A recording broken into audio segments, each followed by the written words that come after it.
పార్టీలు చూడము, కులాలు చూడము, మతాలు చూడము, ఎవరైతే నిరుపేదలు ఉన్నారో, ఇల్లు లేని నిరుపేదలు ఉన్నారో వాళ్ళందరికీ పక్కా ఇల్లు కట్టిస్తామని జగన్ ఊరూరా తిరుగుతూ ప్రసంగాలతో ఊదరగొట్టిన పరిస్థితులు చూసాం.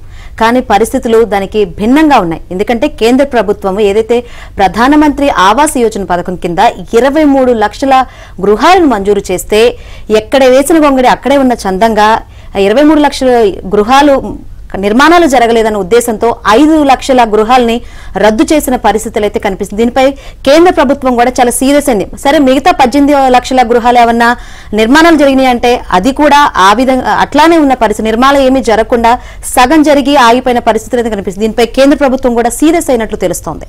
రైతు పార్టీలు, కులాలు, మతాలు, వర్గాలు చూడకుండా ఇల్లు లేని పేదలందరికీ పక్కా ఇల్లు కట్టిస్తున్నాము అంటూ ముఖ్యమంత్రి జగన్మోహన్ రెడ్డి ఊరూరా తిరుగుతూ ప్రచారం చేస్తున్నారు. కానీ పరిస్థితి అందుకు పూర్తి భిన్నంగా ఉంది. రాష్ట్రంలో పేదల ఇళ్ల నిర్మాణం తీరుపై కేంద్ర ప్రభుత్వం తీవ్ర అసంతృప్తి వ్యక్తం చేసింది. ప్రధానమంత్రి ఆవాస్ యోజన పథకం కింద గత 5 ఏళ్లలో కేంద్ర ప్రభుత్వం రాష్ట్రానికి మొత్తం 23 లక్షల ఇళ్లు మంజూరు చేయగా సకాలంలో నిర్మాణం పూర్తి చేయలేదు అనే కారణంతో 5 లక్షలకు పైగా ఇళ్లను ఇప్పటికే కేంద్ర ప్రభుత్వం రద్దు చేసింది. మిగిలిన 18 లక్షల ఇళ్లను కూడా నిర్దేశిత గడువులోగా పూర్తి చేసే పరిస్థితులు కనిపించడం లేదు అంటూ కేంద్ర గృహ నిర్మాణ మంత్రిత్వ శాఖ సంయుక్త కార్యదర్శి ఆందోళన వ్యక్తం చేశారు.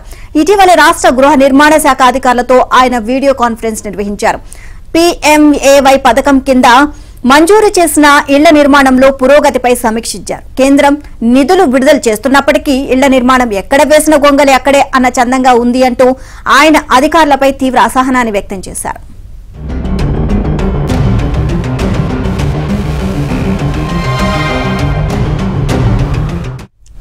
రాష్ట్రంలో వివిధ దశల్లో ఉన్న పేదల ఇళ్ల నిర్మాణాలను వచ్చే జూలైలోపు పూర్తి చేయాలంటూ నెలవారీగా లక్ష్యాలను నిర్దేశించారు.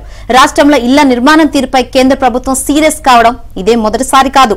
కేంద్ర గృహ నిర్మాణం, పట్టణ అభివృద్ధి శాఖ సహాయ మంత్రి కౌశల్ కిషోర్ గత ఏడాది రాష్ట్ర పర్యటనకు వచ్చినప్పుడు విజయవాడ సమీపంలోని ఇబ్రహీంపట్నం మండలం గాజులపల్లిలోని జగనన్న లేఅవుట్ ను సందర్శించారు.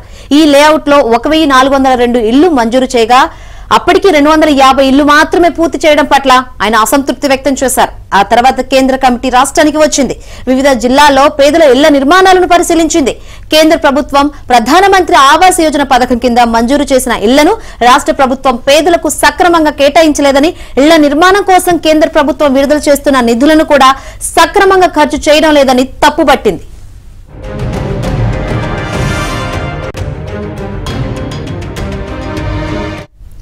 మరిన్ని వివరాలు అందించేందుకు మా ప్రతినిధి ప్రసాద్ సిద్ధంగా ఉన్నారు. ప్రసాద్, ఏంటి అప్డేట్స్? కేంద్ర ప్రభుత్వం రాష్ట్ర ప్రభుత్వంపై సీరియస్ అయినట్టు తెలుస్తుంది.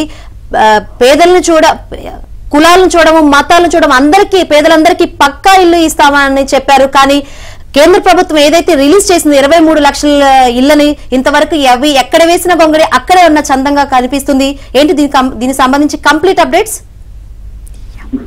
శంకరి, పేదల ఇళ్లకు సంబంధించి జగన్మోహన్ రెడ్డి ప్రభుత్వం ఎన్నికల సమయంలో అనేక హామీలు ఇచ్చింది. అయితే 5 ఏళ్లలో ఇళ్లకు సంబంధించి పూర్తి చేయకపోవడం, కనీస స్థాయిలో కూడా కేంద్రం నుంచి నిధులు ఇచ్చినప్పుడు కూడా నిర్మాణాలు చేపట్టకపోవడంపై కేంద్రం అసహనం వ్యక్తం చేస్తా ఉంది. ఎందుకంటే గతంలో చంద్రబాబు అధికారంలో ఉన్న సమయంలోనే దాదాపు రాష్ట్ర వ్యాప్తంగా వేలాది మంది టిట్కో ఇళ్లు నిర్మించారు.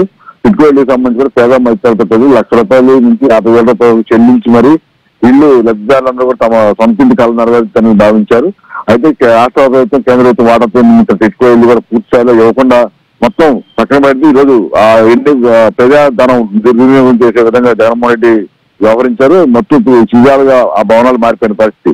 మరొక తాము కొత్తగా ఇల్లు ఇస్తాము అని చెప్పి అందరికీ కూడా ఆ సెంటు స్థలం ఇవ్వడంతో పాటు పూర్తిగా ఇల్లు నిర్మాణం చేపడతామని కూడా ఆర్భాటంగా ప్రకటించారు. దీనికి సంబంధించి కేంద్రం కూడా దీనికి సంబంధించి పూర్తిగా నిధులు మంజూరు చేయడంతో పాటు దాదాపు ఒక ఆంధ్రప్రదేశ్ రాష్ట్రానికి 23 లక్షల ఇళ్లు కేటాయించింది. అయితే కేవలం జగన్మోహన్ రెడ్డి మాత్రం 6 లక్షల ఇళ్లు మాత్రమే నిర్మాణాలు చేపట్టారు. అంతేకాకుండా తర్వాత లబ్ధిదారులు ఎవరైతే ఉన్నారో సెంటు స్థలం తీరుకోవడం తప్ప నిర్మాణాలు వాళ్ళే చేసుకోవాలంటూ కొత్త నిబంధనలు పెట్టడంతో చాలా మంది కూడా ఇల్లు నిర్మించుకోలేక ఆ మధ్యలోనే వదిలేసిన పరిస్థితి. అంటే ఇట్లా అన్ని విధాలా కూడా పేద మధ్యతరగతి సొంత ఇంటి కళను నెరవేర్చకుండా, నిజం చేయకుండా జగన్మోహన్ రెడ్డి మాయమాటలతో మోసపుచ్చారని చెప్పవచ్చు. ఇది టిట్కో ఇల్లు లేక, స్థలంలో ఇల్లు లేక తీవ్రంగా ఇబ్బందులు పడతా ఉన్నారు. వచ్చాక కూడా వడ్డీలకే పరిమితం అవుతున్న పరిస్థితి. మరోవైపు బ్యాంకులో రుణాలు తీసుకుని కొంతమంది నిర్మాణాలు చేసి వచ్చినప్పుడు కూడా సగంలోనే 5 నిర్మాణాలు ఆగిపోవడం, డబ్బులు పూర్తి లేకపోతే ఇటు బ్యాంకుల్లో వడ్డీలు కూడా చెల్లించలేక అప్పులు చెల్లించలేక అవస్థలు పడతా ఉన్నారు. మొత్తం మీద కేంద్ర ప్రభుత్వం నిధులు పూర్తిసారి దారి మళ్లించి జగన్మోహన్ రెడ్డి అన్ని విధాలు అన్యాయం చేశారని ఆవేదన మాత్రం వాళ్ళు నెలకొంది. ఈ నేపథ్యంలో ఇప్పటికైనా కేంద్ర ప్రభుత్వం దీనిపై అప్పులు తప్పితో పాటు జగన్మోహన్ రెడ్డి ప్రభుత్వం పూర్తిసారి విచారించాలని కూడా విపక్షాలు డిమాండ్ చేస్తున్న పరిస్థితి కనిపిస్తుంది. Right, thank you Prasad.